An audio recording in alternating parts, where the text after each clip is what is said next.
जिसे इंद्रियों का संयम या इंद्रियों को भीतर की ओर मोड़ना कहा जाता है। पतंजलि योग सूत्र में प्रत्याहार को बहुत महत्वपूर्ण माना गया है, क्योंकि यह बाहरी जगत से मन को हटाकर भीतर की यात्रा पर ले जाता है। प्रत्याहार क्या है?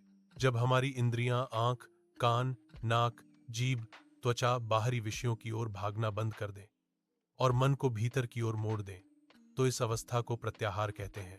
इसे आप इस तरह समझ सकते हैं जैसे कछुआ अपने अंगों को भीतर समेट लेता है, ठीक वैसे ही साधक अपनी इंद्रियों को भीतर की ओर खींच लेता है। योग में प्रत्याहार का स्थान। अष्टांग योग के 8 अंग।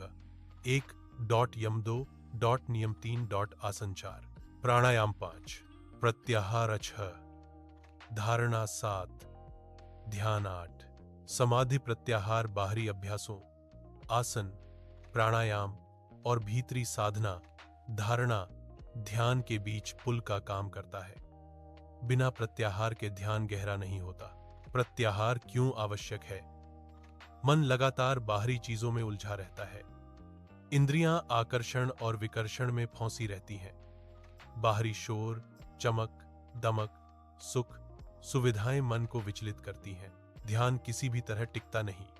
प्रत्याहार इन सब पर नियंत्रण सिखाता है, जिससे मन शांत और स्थिर होता है। प्रत्याहार के मुख्य प्रकार योग में अक्सर 5 रूप माने जाते हैं। 1 कर्मेंद्रिय प्रत्याहार, हाथ, पैर, जिह्वा आदि कर्म इंद्रियों को नियंत्रित करना। 2 ज्ञानेंद्रिय प्रत्याहार, आंख, कान, नाक आदि ज्ञान इंद्रियों को नियंत्रित करना।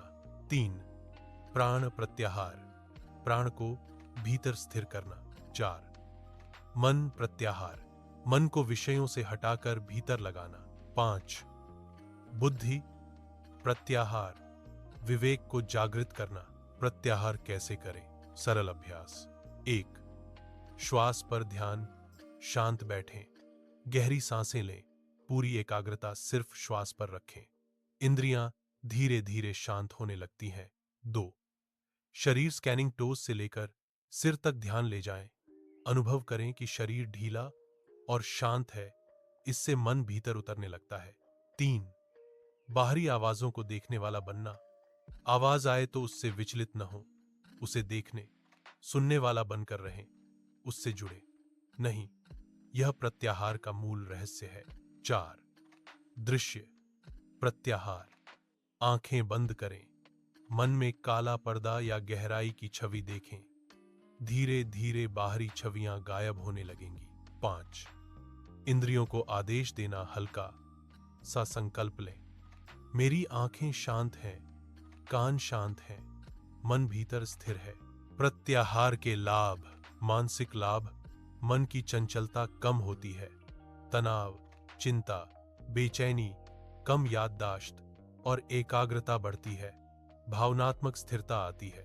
आध्यात्मिक लाभ, ध्यान गहरा हो जाता है, धारणा और समाधि की तैयारी होती है, इंद्रियों पर सामर्थ्य बढ़ता है, भीतर साक्षी भाव विकसित होने लगता है। शारीरिक लाभ, तंत्रिका, तंत्र शांत, नींद सुधरती है, प्राण शक्ति संचित होने लगती है। प्रत्याहार कैसा महसूस होता है? आवाजें सुनाई देती हैं लेकिन डिस्टर्ब नहीं करती, आंखें बंद हो पर भीतर का ध्यान स्थिर हो, शरीर हल्का महसूस हो, मन भीतर डूबने लगे, गहरी शांति और मौन। इसे ही शियों ने अंतर्मुखी अवस्था कहा है। निष्कर्ष, प्रत्याहार योग की वह अवस्था है जहां साधक मन और इंद्रियों को नियंत्रित कर भीतर की यात्रा शुरू करता है। यह ध्यान, कुंडलिनी जागरण और आध्यात्मिक विकास का अनिवार्य आधार है।